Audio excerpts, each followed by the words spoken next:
Արցախի կորուստը ինչպես ազդեց ձեր քաղաքական դիրքորոշմանը։ Ես հաջորդ օրը արեցի հայտարարություն, որ Փաշինյանը պետք է հեռանա։ Փաշինյանը մեծամտորեն չլսեց ինձ, դրանից հետո բերեց հաջորդ խնդիրները Արցախի գլխին։ Ես վստահ եմ, այն ժամանակ իր հեռանալու դեպքում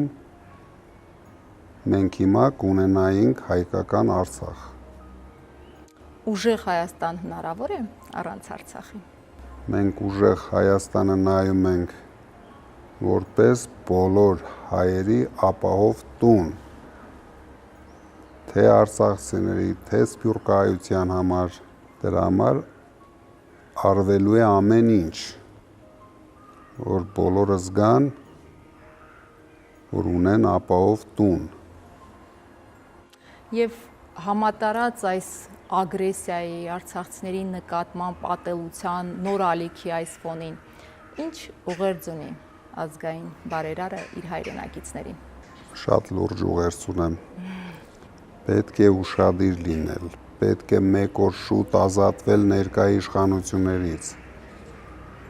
Պետք է չթողնենք 300,000 ադրբեջանցիների մուտքը Հայաստան։ Ես անհանգստություն ունեմ, որ Փաշինյանի պլաների մեջ կա խաղաղ Հայաստան առանց հայերի։